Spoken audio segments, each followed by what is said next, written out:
I've been waiting a long time to tell Reddit the full story of the Whistler. This story requires many details, but it is unexplainable, creepy, and 100% true. I also have video evidence. When I was about 8 years old, I was taking my dog for a walk through the neighborhood with my mom. It was maybe 11 p.m. We lived next to a swamp/woods area on the edge of our neighborhood in Lansing, Michigan. I remember it being very silent and slightly windy.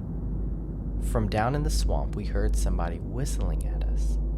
It sounded sort of like a bird, but each whistle was different enough where the lack of consistency made it human-like. The whistle sounded higher and then lower. I really can't describe it. My mom had a concerned, slightly terrified look on her face and grabbed my hand and said that we should go inside quickly. I didn't understand because I was too young, but seeing my mom freak out made me freak out too.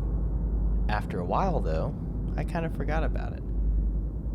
2 years later, I was taking my dog out again, late at night. There is a large bush that could easily obscure a person behind it, just next to the front door. As I was finishing the walk, the whistling noise started again. Same pitches, same inconsistent human-like tones. As soon as I heard it, a chill went down my spine as I remembered exactly the feeling of seeing my mom, terrified, looking down into the swamp at something that I couldn't see. Maybe she couldn't either. I ran inside as fast as possible. Years went by and I thought about it less and less. I told only a handful of people and eventually it slipped from my mind. Fast forward to last summer. I'm 24, started dating my girl Sarah, and we moved out to South Dakota for work.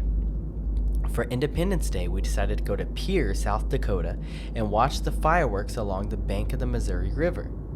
There was a free camping spot behind a hospital where you could pitch your tent, hang out, and see the fireworks up the river. We were near the end of the campground, and there were very few people around us. As it was getting dark, the fireworks began. They were pretty far away, so the illumination they brought was very little. Thus, we had to sit right at the edge of the river to be able to see them. A huge thunderhead was moving in, and a storm was imminent, so the air seemed electric and the wind was picking up.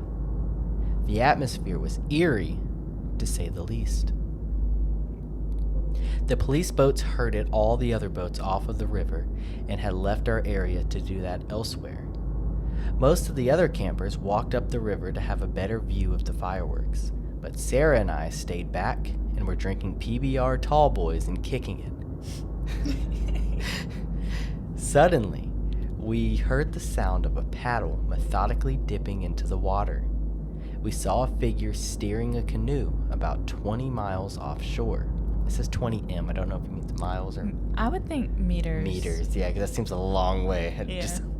I said miles because I saw M, so about 20 meters offshore. Maybe MI. Yeah. Sarah decided to go get more beers from the car, leaving me alone to stare at this mystery person. And then, of course, they whistled at me. My entire body was frozen and covered in goosebumps. It was the exact same whistler from my childhood more than a decade earlier. I looked at the figure, but it was much too dark to discern who it could be. They were wearing a hat.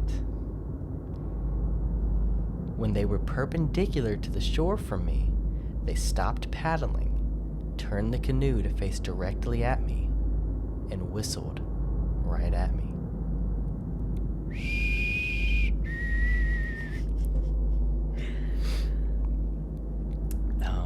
Let's see, where was I? I was so frightened, I stood up and shouted at them, "Who are you?"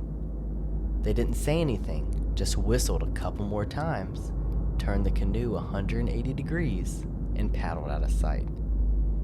I'm a videographer, so I already had my camera by my side and was taking video of the fireworks.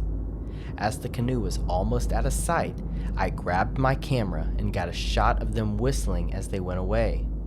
When Sarah came back from getting beers, she was very confused as to why I was so freaked out. When I explained, she was freaked out a bit too. I was convinced we would both be murdered that night. How did this whistling person follow me after 14 years all the way to South Dakota? Was it a coincidence? Why was it the same whistling noise? Who was that person, and where did they go? So many questions still unanswered. To this day, I'm more afraid of being outside in the dark where I might hear that whistling again. I'm open to any explanations.